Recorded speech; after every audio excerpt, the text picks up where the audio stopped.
देखिए, ये बेहद दुर्भाग्य की बात है कि कुछ लोग राजनीतिक स्वार्थों के वशीभूत होकर के एक षड्यंत्र के तहत में श्री केदारनाथ धाम की छवि को धूमिल करने का प्रयास कर रहे हैं। मैं आपके माध्यम से अवगत कराना चाहूंगा कि गत वर्ष महाराष्ट्र के एक दानी महानुभाव ने श्री बद्रीनाथ केदारनाथ मंदिर समिति के समक्ष इच्छा प्रकट की थी कि वो केदारनाथ धाम के गर्भगृह को स्वर्ण मंडित कराना चाहते हैं। बद्रीनाथ केदारनाथ मंदिर समिति ने अपनी बोर्ड बैठक में प्रस्ताव पारित करके उस पर व्यापक विचार विमर्श करके निर्धारित प्रक्रियाओं का पालन करते हुए दानी महानुभाव को केदारनाथ गर्भगृह को स्वर्ण मंडित कराने की अनुमति दी। इसके एवज में न ही दानी महानुभाव के साथ में किसी प्रकार का कोई समझौता किया गया और न ही दानी महानुभाव की ओर से हमसे कोई शर्त रखी गई और न ही उन्होंने इनकम टैक्स में छूट प्राप्त करने के लिए हमसे ATG का सर्टिफिकेट मांगा और न ही हमारे द्वारा उनको ये प्रदान किया गया। मंदिर समिति ने भारतीय पुरातत्व सर्वेक्षण विभाग के विशेषज्ञों की देखरेख में ये कार्य संपादित करवाया और ये भी मैं स्पष्ट करना चाहूंगा कि दानी महानुभाव के द्वारा स्वयं के स्तर से स्वयं के ज्वेलर्स के माध्यम से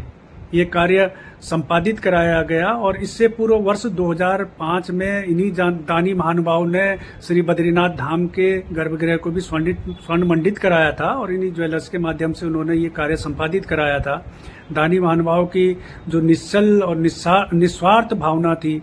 पावन भावना थी कि केदारनाथ धाम के गर्भगृह को स्वर्ण मंडित कराने की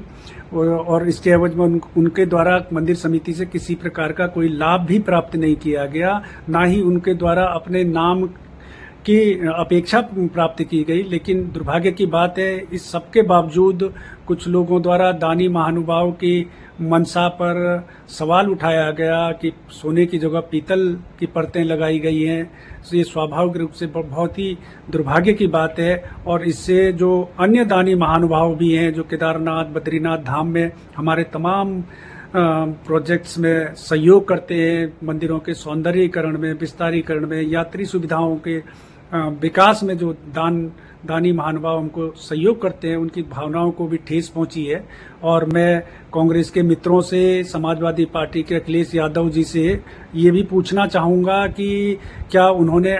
आज तक कभी देश में जो मस्जिदें हैं, जो अवैध मदरसे हैं, उनको कहां से दान प्राप्त हो रहा है, किन स्रोतों से दान प्राप्त हो रहा है, क्या उन्होंने कभी इसकी इंक्वायरी करी या कभी उन्होंने इस पर सवाल उठाए। कांग्रेस ने हमेशा से हिंदू विरोधी मानसिकता का परिचय दिया है, उसने हिंदुओं की धार्मिक भावनाओं के साथ में खिलवाड़ किया है, हिंदुओं के जो मान बिंदु है, संस्कृति है, उसके साथ में उन्होंने छेड़छाड़ की प्रयास किया है